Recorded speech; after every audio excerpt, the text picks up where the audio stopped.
Dear humans, hello, go time.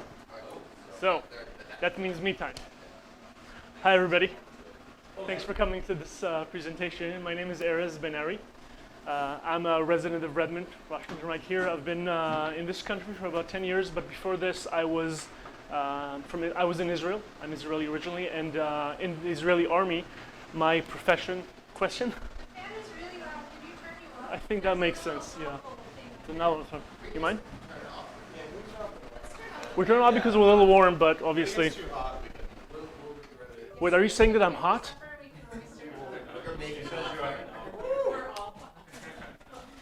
Okay, so again, my name is Erez Ben-Ari. I'm a resident of Redmond, Washington. I live just a couple miles westbound.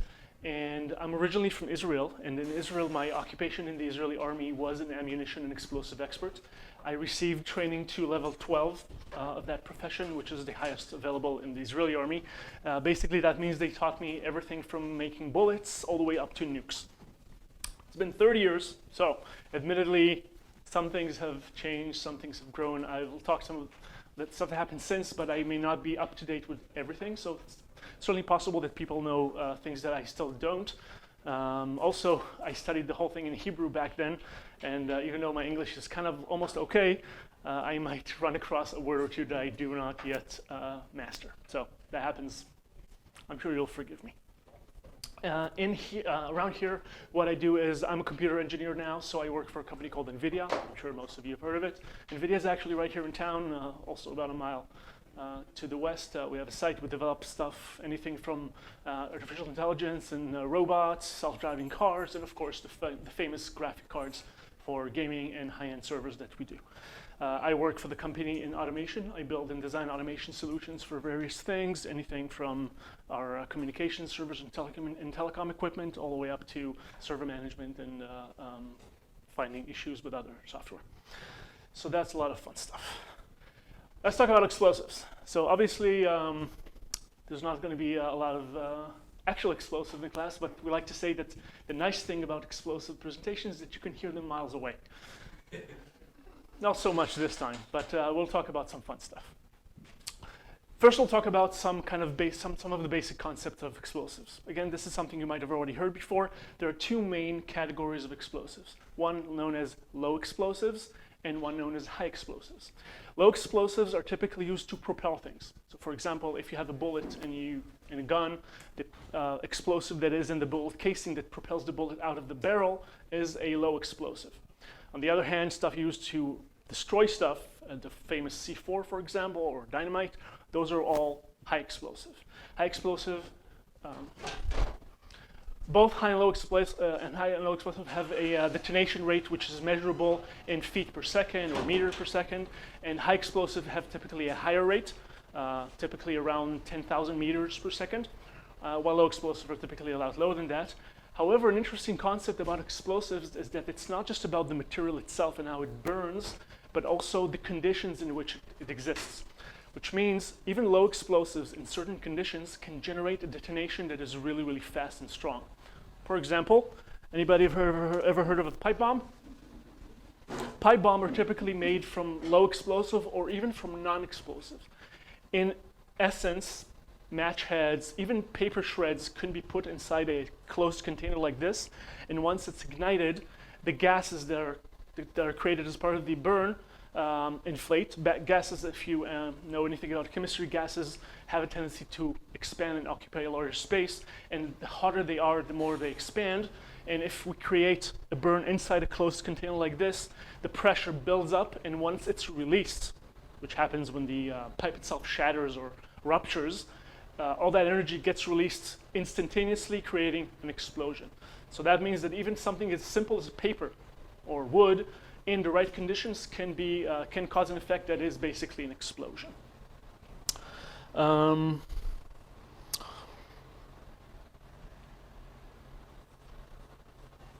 Okay, so the basic chemistry of most explosive is based around nitrogen, the element. We have a type of compound called nitrates, and those are used in various ways to create molecules that that are more likely to burn and create a high explosive kind of situation. So These are the base molecule, nitrate, and nitric oxide. These chemicals are used in various ways. There's various processes by which we take one substance and either refine the nitrates or nitrites out of it, or create nitrates inside of it. There are almost infinite ways to do this, but just various types of chemical processes where anything could be turned almost into explosive. So you can take a simple thing like paper or plastic, and by adding nitrogen to it in different ways could cause it to become more explosive, as in burn faster, higher, and release more energy.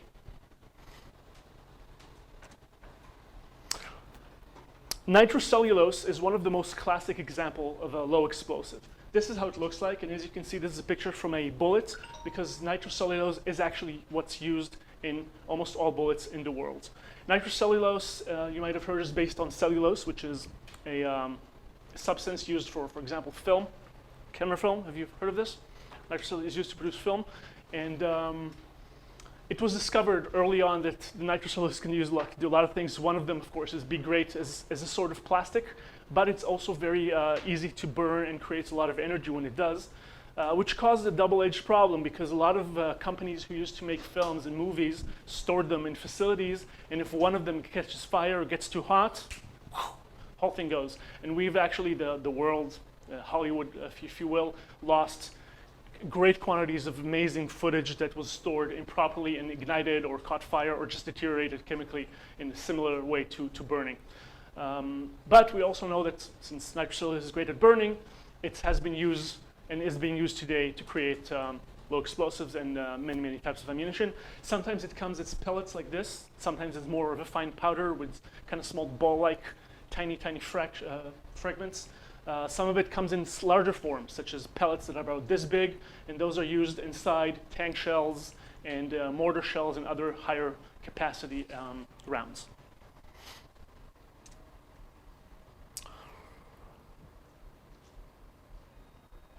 Here are some other formulas for some of the most common explosive you can find. I just mentioned nitrocellulose. This is here. It's relatively complicated. But some of the older ones are actually potassium nitrate. Potassium nitrate is one of the most original, basic, kind of going back hundreds of years ago. It was discovered. I think, what's the name for it? There's another name for this substance that's kind of like well-known. I don't remember what it is. Saltpeter, that's right. So that was used as what we call black powder, what one of the original explosives used already, supposedly it was invented in China about 1,000 years ago. The problem with potassium nitrate and stuff based on it, it creates a significant amount of very black, very dark, very smelly smoke. So over time, somebody discovered that other options exist, such as nitrocellulose, which is also known as smokeless powder. That doesn't mean it's actually smokeless, it's just less smoke. It is still quite a bit of smoke. By the way, fun fact, nitrocellulose actually tastes pretty good. I'm not even kidding, it's kind of sweet in flavor.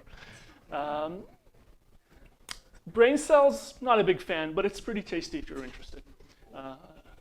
One of the fun stuff we used to do back in the army was kind of open up different bullets, find different types of the stuff and taste it just to see what's the good stuff. That explains some of the conditions I have today. Geologists use a lake test. Yes, exactly. Nitroglycerin was another very common explosive that was discovered back over 100 years ago. Nitroglycerin was found almost accidentally, and the thing about nitroglycerin, it is extremely volatile. Have anybody ever heard of nitroglycerin? It is so volatile that a simple drop on the floor would cause it to explode. When playing with it, small knock with even the fingers could cause it to detonate, and that's very unpleasant, obviously. Another fun thing about nitroglycerin, it's also a medication. Anybody knows it? Anybody who's my age? You know, back in my days, nitroglycerin is actually a vasodilator, which means it causes blood vessels to expand, which could be very, very important in case of heart attack, strokes. It could improve blood flow. So a lot of people keep it in tiny tablets, and you put 2 of them under the tongue in case there's certain types of issues, congestive heart failure, heart conditions, stuff like that. But in the world of explosive, it is a very potent explosive that used to be, they kind of used it for stuff, but pretty fast it became evident that it's not really anything close to safe. Like literally, they would store it in huge boxes to give it enough padding so it doesn't accidentally detonate, and still it did. So later on, somebody developed TNT, which is a different type of explosive that basically uses some plasticizers to make a solid explosive, while nitroglycerin was usually liquid. TNT is a lot more stable, a lot more useful, and it has become kind of like the standard in explosive worldwide. Even today, where it's basically almost unheard of practically, it is still considered to be the measure, the standard measure for other explosives. For example, anybody heard of the word kiloton or megaton? So a nuclear weapon, which is designated as 1 megaton, means that it has the explosive power of 1 million tons of TNT. Gigaton, megaton, kiloton, whatever you want, all of them refer to kilograms of TNT that are equivalent to that kind of stuff. So TNT became very, very common.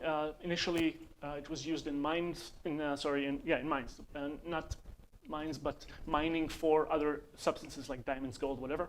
So they used that to dig through stone and rock, and that was pretty cool. But TNT, as it turns out, also is not the most stable thing in the world. Over time, TNT tends to leak out a certain oil that's part of its composition, and that makes it a lot less stable and safe. Also, if it gets wet, it could literally detonate by itself with no external factor whatsoever, just by getting wet. So, back in the 17th, 18th century, it was pretty popular. Nowadays, pretty much unused and unheard of. However, other substances evolved since are RDX and HMX, which, as you can see from the N symbol all over the place, those are nitrates. So these are also based on nitrogen as the main chemical component. And both RDX and HMX are kind of like the standard explosive used today in many places. Many types of munitions in the army are using those two. Devices, claymores, Bangalore poles, a lot of them are based on this kind of stuff. And of course, there's the world famous C4. Anybody heard of C4? It's hard not to, right? Every movie in the world pretty much talks about C4. In fact, C4 is not really that popular as the movies might make it sound, but it is pretty good. Basically, C4 is RDX combined with a plasticizer. Basically, kind of like clay, like Play-Doh, mixed into the explosive to make it more pliable and easier to manipulate. So it makes it a little bit sticky. You can shape it into shapes and sizes. You can stick it to things, and that makes it much more versatile and usable. For example, Army forces sometimes use it to bust down doors. They can make like a little hot dog out of it, or what's the word for it? Like a snake kind of thing, pat it around something, and then blow a very precise hole exactly what they want to, rather than shatter the whole wall or the entire building. So that comes to make it very, very useful.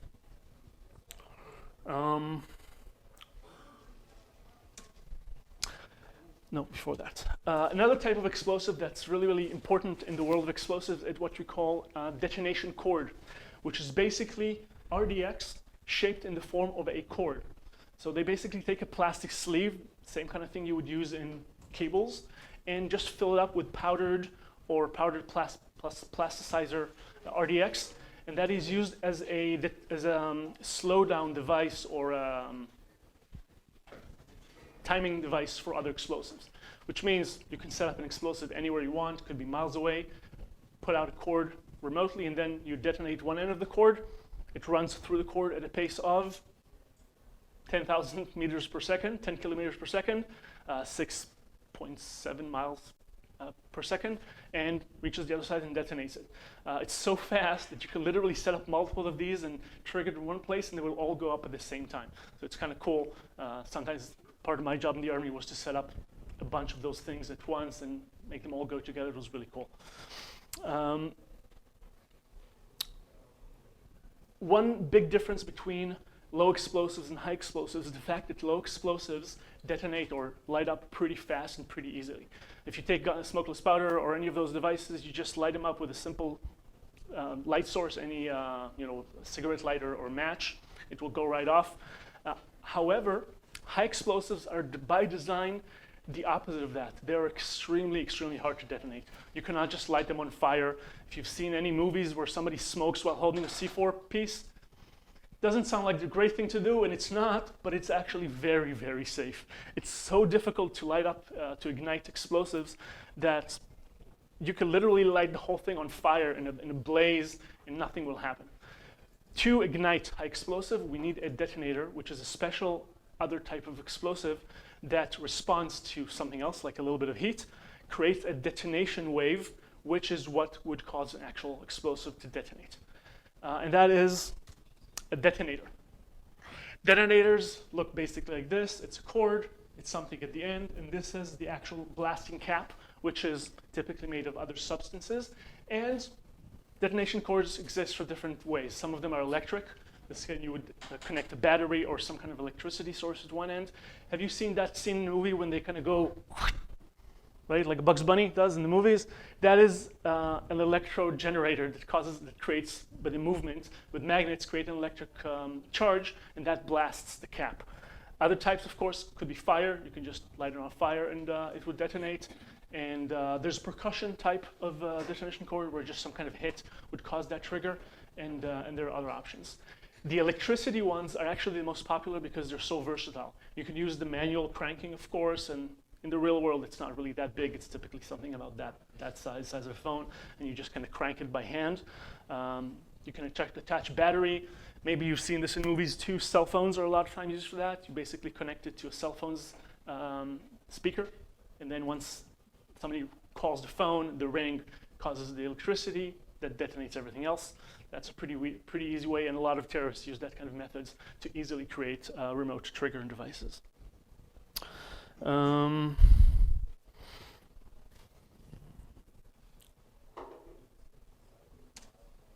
Yes, so these are detonators. That is the chemical formula of two of the most common detonators in the world. One is called lead stiffenate, and the other is lead azide. Again, we see the nitrogen everywhere, all over the place. And what's unique about these specific two variations of explosives is that they are sensitive to impact or low heat and still cause a detonation wave, which would trigger an explosive. So these two are used either separately or in combination in some very common stuff. For example, the firing cap on a bullet. Have you ever seen that bullets have inside the bullet there's a powder, and outside the bullet there's usually a round kind of thingy, small thing at the end that gets hit by the gun's firing pin? That is typically made of lead azide. And the hit by the gun's firing pin is what causes the whole thing to detonate, creating a shock wave that fires up the gunpowder inside the bullet, and of course propels the bullet. So these are two components. And now for a slightly different topic, which is not so much the specifically explosive, but rather some of the applications of them. So obviously, we can take any type of explosives and set up to destroy things and break stuff up. But some of the most interesting aspects of this technology, at least in my view, and I hope you like it too, is how we actually use these things to do specific stuff. Just destroying a building, anybody could do that. But what about tanks? Tanks, as you probably know, are made from very thick armor because we don't want stuff getting in there really easy, right? So how do we get into a tank? Anybody know? Clue on the screen right there. So this, what you see here, is what is known as a shaped charge, and that is this very special design that came about quite a bit of time ago, almost 100 years ago, but still used today. The design here is very, very unique. Instead of having just a bulk of explosives, because if you just explode a bunch of explosive against the multiple inches of solid steel that a tank is made of, it's not going to do much. It's going to be loud as hell, it's going to be very scary, but it's not going to go through at all. However, this was designed. What we have here is an explosive in the shape of a V, or a negative V. That is why it's called a shaped charge, because it has the shape of an inverse cone. And it's coated by copper, a copper liner. You can see it right here, like this. And this whole design is designed specifically for that. What happens when this thing hits a tank, or basically any other armored device, the explosive cap is right here. Usually there's an explosive, an electric charge here that causes the whole thing to go off. So once this hits something, it sends an electric pulse through a cable that goes all around right here and blasts the detonation cap right here. and this triggers the explosive. Now, explosive, as you may recall from a few minutes ago, blasts at a rate of 6.7 miles per second. So it goes in this direction, and because it's so fast, it melts the copper directly into gas. So it doesn't even become liquid, it becomes directly gas. And because of the shape and the way it goes, it inverts the cone. So the whole cone turns into inverted cone, not liquid, gas, copper, which is of course hot and extremely fast. So we're talking about close to 7 miles per second. And as this flies into the target, this distance from end to end is optimized for this specific purpose. So the melted copper, the gas copper, hits the armor and erodes it. Slowly is the word, though it's not, of course, really slow, but it's kind of like layer by layer as it erodes the tank's armor, piece by piece, inch by inch, until it goes all the way through. So what happens is that the tank's armor gets eroded inch by inch until we get to the other side, and as it goes through the other side, some of the copper still remains, and of course by then a long time has passed in terms of ammunition, and the copper turns back into liquid and eventually back into solid, and what goes through to the other side is a teeny tiny little marble of copper that's solidified by then, and of course with the amount of kinetic energy that it still has from the explosion inside the tank, can you imagine what happened? Hamburger happens, yes. So I would say it's unpleasant, but actually, nobody feels anything. You're gone in a microsecond. And of course, no, that's not. And of course, with this technology, which has been around for almost 100 years now, the challenge, of course, is how to counteract it, what to do against it. So a lot of tanks have devised various mechanisms against it, and I'll talk about that in a couple of minutes. A second technology that is also used in armor piercing is this, also known as Kinetic Penetrator. I've actually brought one here with me today. This is what it looks like. I'll pass it around in a minute, but obviously it's this, and it sits inside a tank shell. So despite the weird shape, this is actually the bottom of the shell.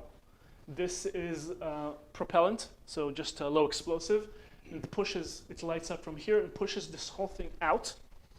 And a tank shell, any of you have ever seen them, they're actually about 4 or 5 inches across, and this is smaller. So we have this formation here, which is basically just an aluminum or plastic casing, also known as a sabot or sabot in French. It means shoe in French. And once the whole thing flies out, these things collect wind from here, and that breaks it all apart. They fly away, and this continues to fly towards the target. And this little baby is made from solid tungsten carbide.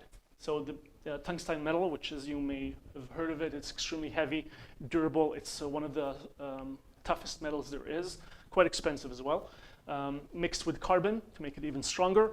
And this whole thing flies. It's a solid tip. It flies through the air pretty fast, hits the metal, and once it hits the tank, also the collision, the heat, the energy, the resistance of the metal causes this to erode as it goes through the tank inch by inch. And by the time it gets to the other side, also all that remains is just a little tiny speck of metal. But again, high energy, high heat, it shreds anything inside completely. Obviously, like any missile, it has stabilizing fins right here to help it keep in place. And the thing is, here, pass it around, it's a little bit heavy. Okay. And those two technologies have evolved over time to serve as armor piercing.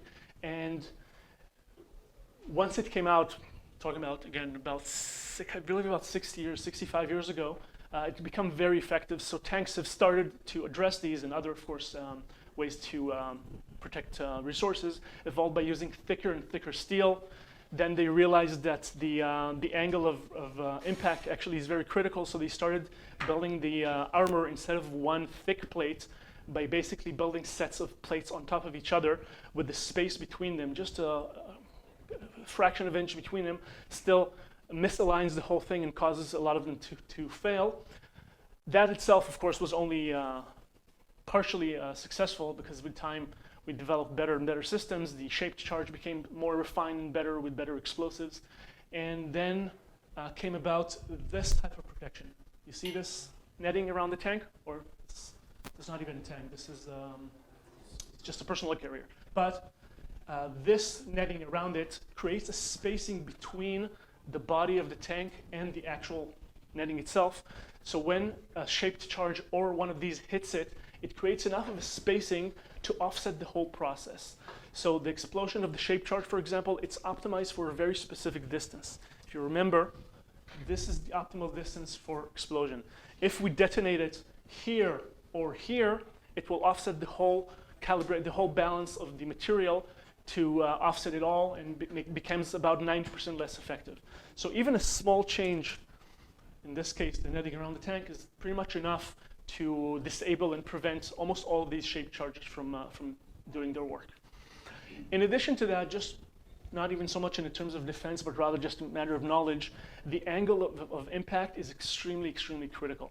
So even a slight half a degree misalignment in the hit would also cause the whole shape to go, instead of through directly into the armor, it would cause it to go sideways and spread on the outside of the tank rather than into it. So when a tank shoots another tank to hit it, it would wouldn't be unusual for a tank to have to hit another one 15 to 20 times to be able to get a penetration. And of course, that's without any protection. So even this kind of basic defense, which is cheap and basic to do, just a metal aluminum netting around the tank, is typically enough to deter and prevent a vast majority of the hits. And later on, we developed this technology, which is those bricks. You see those bricks here all around? These are actually active explosives. So once anything hits them, they explode. It's obviously not a very strong explosive, but it is quite powerful, and that defers or offsets the whole stream of gas copper and makes it go all sideways, so the whole power of it.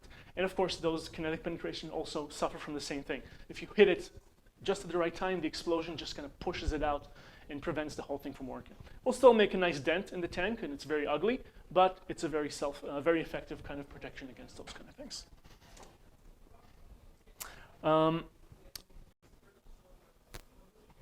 That was the latest generation that at the time I was in the Army. Since then, of course, it's been 30 years. The world has evolved a lot, and we've actually developed quite a few new technologies. Anybody heard of the laser dome or the Iron Dome? The Iron Dome is not completely well known yet, but it's becoming more and more prevalent. It's an Israeli development by my home country, and sponsored by the United States Army or military, or defense, whatever. It basically uses, want to go back? And basically it's a system designed around computers that detect any incoming projectiles of different types, calculate their exact angle and momentum, and then fire a strong laser or some other projectile to destroy the whatever it is that's coming on the way. So it's fast enough to detect a launch within microseconds and target either a projectile like this or some kind of small missile to hit it and blow it up right in the sky, or some of the more advanced stuff that's still not completely out in the market but in heavy advanced development stages is lasers that are used to heat up whatever projectile is coming and cause it to explode from the heat before it's anywhere close to impact range. Those kind of technologies can be used both to protect tanks specifically and other vehicles, but also to protect settlements, buildings, cities. In my home country of Israel, you might have heard there's a lot of stuff going on from one site to the other. So those systems are deployed across various cities to detect launches and destroy missiles before they hit the ground.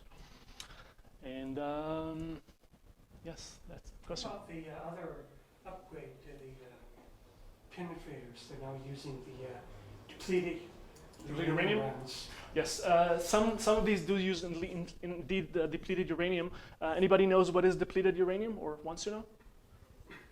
I'll assume I'll just talk about it briefly. Uranium, of course, is a metal that's commonly known as used in nuclear explosives. However, there's something called depleted uranium, which is uranium that has gone through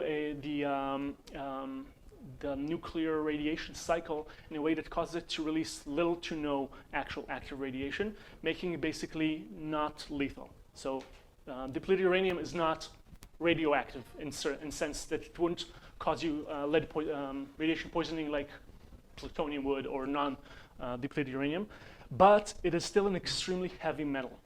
Tungsten is one of the heaviest metals in the world, but uranium and most of the nuclear elements are a lot heavier. So using uranium instead of this would make it heavier, thus giving it more power, more durability as it penetrates the tank. Thus, it will be able to penetrate thicker and better armor. So some organizations, some armies have switched to using depleted uranium as the metal instead of tungsten or tungsten carbide. But just to be clear again, depleted uranium is not a nuclear weapon. Yes? So you mentioned lasers for shooting projectiles out Yes. here. Would that work for something that is not explosive or is, has a non-explosive element to it? Yes, depends on the design and the weapon. Generally, laser heats up elements. Right. So this, while it's in the air, just heating it up will not cause a significant amount of difference. But it does work against the shaped charges because those contain active explosives. Yeah. So hitting them up could cause issues, could cause them to detonate and explode in the air. In theory, this could also be used by hitting one side of it could cause it to lose shape just a little bit or to lose direction, air currents and stuff, so it could cause it to misalign and move in different direction. Although that's basically research at this point. There's no practical solutions at this point in the market. Yeah. Any more questions? How Cool. effective? Yes. Something like this is actually penetrating its target, right? I mean, so there are so many defenses against it, but as you mentioned, you have to actually be at a specific angle to be effective. And so are there any numbers to reflect? I can't give you specific numbers because the range is huge. There's an insane amount of different types of defenses in the field. I mean, these are just two, but there's actually dozens of types of defenses. There's types of defenses on the tank itself. So on the tank, you have all these here, but then in this area between the turret and the body, there would typically be a different system, which is more similar to this than to active, because you can't put active explosive inside this. It's too thin. It would destroy the tank. So between the various types of solutions and, of course, the qualifications of the shooters, of the activators of the shell, the distance fired, the climate, there's so many variables that there's anywhere. I've personally never heard of anybody successfully penetrating a tank with less than 15 shells. There could be a lucky 1 in 100 that does, but generally speaking, less than 15 is considered to be normal. Nothing, which is why many tanks carry something between 100 and 200 shells inside them, so that they can actually defend themselves from more than one tank, other tank. Yes. With good operators, I mean, again, the driver of the tank would know. They have radars today. They know something is coming, and if they don't have active, they can maneuver, they can operate. A lot of them are trained to turn the turret or the whole tank with their back or the front or whatever the design is of the tank towards whatever is coming, and that can make a big difference. So with a good operator in some conditions, I would say today it's, again, with good operation, almost impossible to actually penetrate. Any more questions, anybody? So I'm surprised to hear that they're vulnerable to, they pretty much have to hit perpendiculars, Yes. what it sounds like you're saying. Yeah, that's right. So 15 shells. So I guess what they're doing is taking out treads and then it's disabled first, then they can get a direct Sometimes shot. they would do that as well, yes. The aiming ability of tanks to specifically hit the tread is not always that accurate from those distances. Again, we're talking about a mile away sometimes, so they can't always aim that good, and which is another reason why it takes so many of them and it's so difficult. But it is a strategy, and sometimes they can use simpler ammunition to hit to target the treads specifically, just to disable the tank. However, on top of that, a tank's crew is trained to replace a damaged tread very, very fast. So again, depending on where they are, climate, training level, it's not unusual for a crew to repair a tank in less than 5 minutes. Of course, again, if you fire 20 missiles, destroy the whole thing, right? Nobody can fight that. But a normal damage to the tread, actually even without somebody firing at the tank, it is very, very common for a tank to hit an obstacle of something or just go above a ditch or into a ditch and damage the tread. So that's one of the reasons they practice it so hard. In a normal deployment, that kind of work needs to be done several times a day. So is the same technique for anti-radar also used in the design of tanks where you stick with planar surfaces to make it even more difficult to have a perpendicular head? The technology against radar is different because it's designed to defeat radio waves, which operate on different physics. Is that what you're talking about? They're avoiding curved surfaces. No, it's not the same thinking or design, not at all. I don't think a lot of tanks are even trying to avoid detection by radar. It's just not really feasible because they're so big and heavy and large. And I only meant But- that as an analogy. yeah, In that it's you avoid it's different tech, different fields of study. It's nothing. There's some resemblance, but ultimately it's different science, totally different science. I think the curves versus the angles also has to do with the construction and of how when you build the tank, building it out of sheets is often much easier than casting a dome spherically is a lot more complex. I can say something else. Making a tank invisible to radar, considering what you have to put on it, is virtually impossible. So basically the designers focus on the active protection systems and don't either not care at all or very secondary, far second with radar footprint. It's virtually impossible. All right, well, thank you for coming today. Hope you enjoyed this talk. And if you'd like to reach me, my email is